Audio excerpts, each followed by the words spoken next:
হেই viewers, চীনামিনি নিপ্পনের নতুন আরেকটি ভ্লগে আপনাদের সবাইকে জানাচ্ছি অনেক অনেক প্রীতি আর শুভেচ্ছা। আজ হচ্ছে 10th মে শনিবার।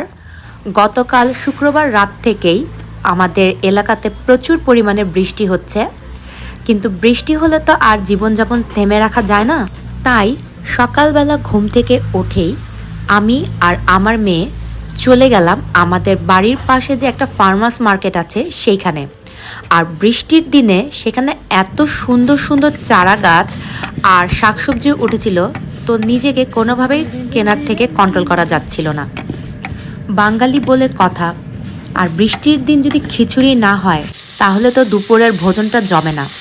তাই আমি আর আমার মেয়ে বিভিন্ন টাইপের বাজার করে নিয়ে এসে বাড়িতে চটজলদি রান্না বসিয়ে দিলাম ভুনা খিচুড়ি।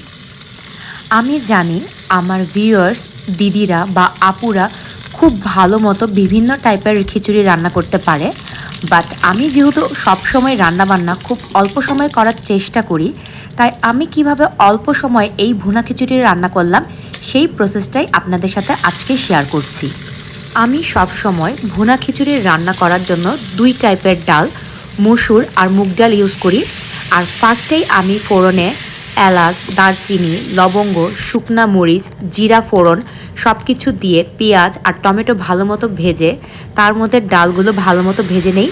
তার মধ্যে পোলার চাল দিয়ে দিয়ে পরিমাণ মতো জল বা পানি দিয়ে সেটাকে ভালো মতো ফুটিয়ে তার উপরে মটরশুঁটি, আদা বাটা, পরিমাণ মতো লবণ দিয়ে সেটাকে ভালো মতো আমি ফুটিয়ে নেব। ভুনা খিচুড়ি বলে কথা, সেটা তো আর খালি খালি খাওয়া যায় না। তাই আমি মুরগির মাংসের যে কলিজা আর গিলা থাকে সেইটা ছোট ছোট আলু দিয়ে খুব সুন্দর মতো ভুনা করে নিলাম।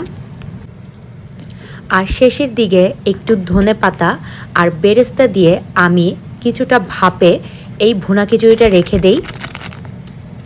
এতে করে ভুনা খিচুড়ির ফ্লেভার অনেকটাই বেড়ে যায়। এই তো ভিউয়ার্স, আমার ভুনা খিচুড়ি রেডি।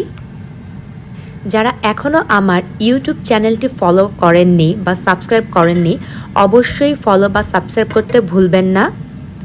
আর এই যে আমার দুপুরের খাওয়ার জন্য এই ভুনা খিচুড়ি সাথে গিলা কলিজা ভুনা রেডি।